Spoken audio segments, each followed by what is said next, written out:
Isang magandang umaga po sa ating lahat mga ka-agri. So it's already 6 o'clock in the morning. Katatapos ko lang po kumuha ng damo para pakain po sa ating mga alagang kambing. So kung makikita nyo po sa likuran ko po mga ka-agri, gumawa po ako ng bahay po ng aking kambing. Yung bahay ng kambing ko masyado nang masikip, so kailangan ko lang gumawa ng bago. At least naka-elevate, at least malaki-laki para makahinga po yung mga alaga ko po. Sa ating pong mga viewers po dyan, sa mga subscriber, maraming salamat po sa pag-subscribe po ninyo. At maraming salamat din po sa pagtangkilik po sa ating channel, Agri Pinoy TV. Sa hindi pa nakapag-subscribe dyan, please subscribe and hit the notification bell para kayo ma-update sa mga videos natin pong ma-upload.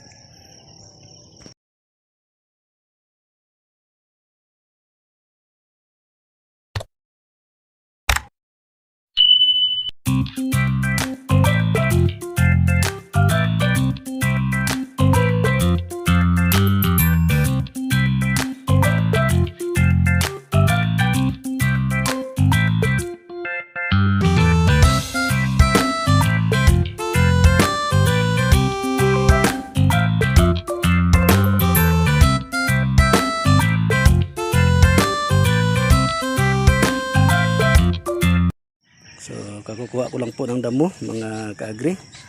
So ito po yung bahay po ng kambing ko. Masyado pong masikip, maliit masyado. So naawa po ko sa kanila kasi parang hindi po sila komportable po sa kanilang bahay.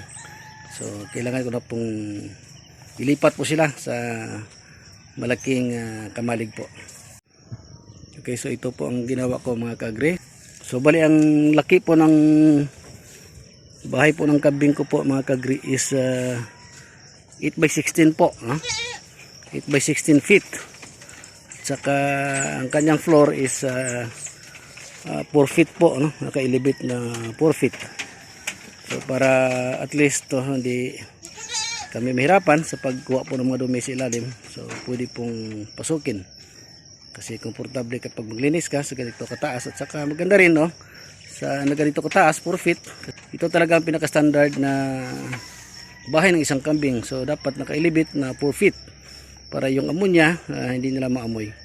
Kasi kapag naamoy nila yung ammonia, ito po yung nabibigay ng sakit po sa ating mga alaga.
Okay, so nalagyan ko na po ng sahig po.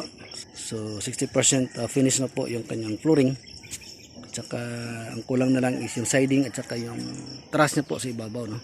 Inuna ko ito, yung flooring, para hindi po mahirap sa akin sa paggawa po ng siding at saka kanyang truss po sa taas.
Okay, so mga kagre, konti lang po yung kulang po natin sa bahay po nating kambing.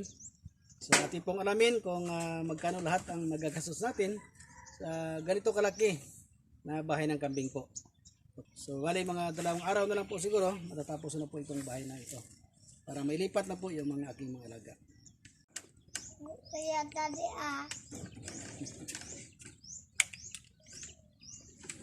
Gidin ako. Gidin.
po ako ng lagayan po ng pagkain ng aking alaga mga ka-agree. Naga.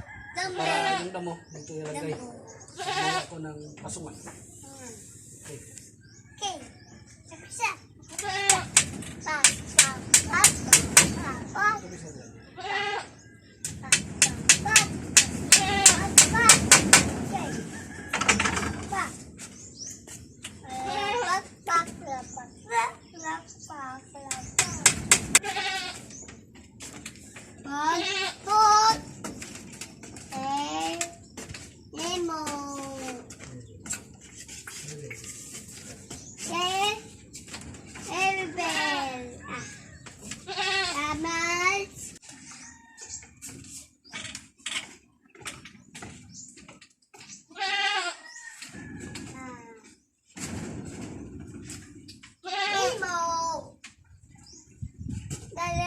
Dade, mohon natin ang pingan.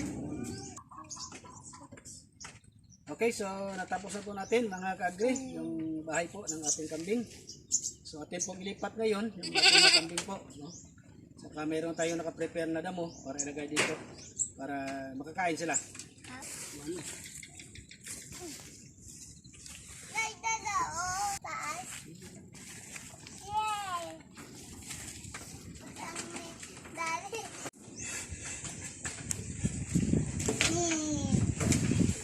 Uy, sayang ba? Sabi mo.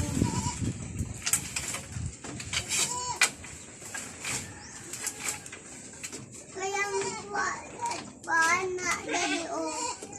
Sayang.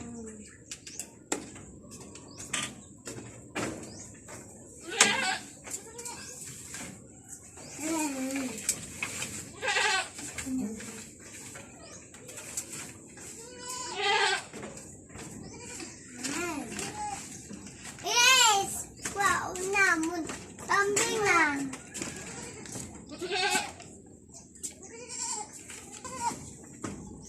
Yes, hindi balik. Ma!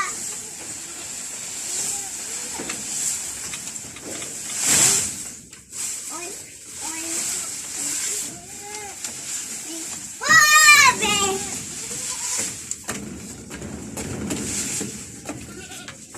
Bebe! Taon sila.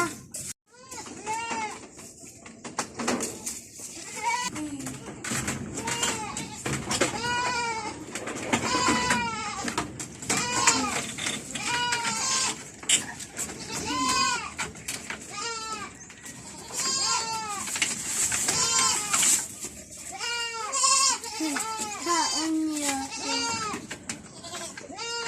Yes! July! July! Hindi! July! Nalipatan po natin mga ka-agree yung ating pong mga alaga. So ito po, so sarap na po sila sa kain po ng ating nilagay. Kasi marami pong nilagyan natin ng pagkain dito sa kanilang pasungan po, no? So tsaka nanibago sila sa kanilang bagong bahay. So ito po yung breakdown po natin mga ka-agree na nagastos po natin sa bahay po ng ating kambing. So ang ating bamboo po, yung kawayan is 8 feet. So maraming tayong 17 bundles na nagamit times 45 pesos. Each bundle, maroon tayong 975 pesos. Yung yero po natin is 12 feet. Maroon tayong nagamit na 10 pieces times 324. Lahat po mayroon tayong 3,240 pesos po. So yung coco lumber natin, ang nagamit po natin is 2x2 by 12. Ito po yung sa kanyang trusses po. So meron tayong nagamit na 14 pieces times 75 pesos each. So meron tayong 1,050. At saka meron tayong nagamit na 2x2 by 8. Bali 51 pieces po yan. So times 50 pesos. So ito po ay nagkahalaga ng 2,652. Saka nakabili tayo ng Volcacell. Ito po ay pangtapal po sa pako po, no, sa bubong natin para hindi tutulo yung tubig. So, ito ay naghalaga ng 104 pesos po yung isang Volcacell. Yung pako po natin na nagastos lahat, naghalaga po ng 510 pesos. So, total lahat mga ka-agri, meron tayong nagastos na 8,531 pesos. Yan po lahat mga ka-agri, yung materialis po na nagastos natin sa ating bahay po ng kambing. So yun na po lahat mga ka-agri, yung nagastos natin sa bahay po ng ating kambing. So ito po ay materialis lang at saka wala po yung labor. How much more kung may labor pa po mga ka-agri, so malaki po ang magastos natin. So itong kamalig po ay ako lang po ang nagtrabaho nito. So pasundot-sundot lang po kapag mag-time ako, yun lang po ay magpupukpok naman ako. Magtatrabaho naman po ako sa bahay ng aking kambing. So mas maganda kapag maroon tayong mga materials just like kawayan na tanim sa ating farm kasi makalis po tayo. Ang bibilhin po natin yung yero na lang at saka pako. Lahat po yan pwede, puro kawayan po. Kaso wala akong tanim na kawayan, so yun, bumili ako sa Coco Number at saka bumili na ng mga kawayan para gawin ng bahay ng kambing. Okay, so maraming salamat once again mga ka-agri sa patuloy niyong pagsubaybay sa ating channel Agri Pinoy TV. Ito si Uncle Agri nagsasabing basta Pinoy, agri tayo dyan!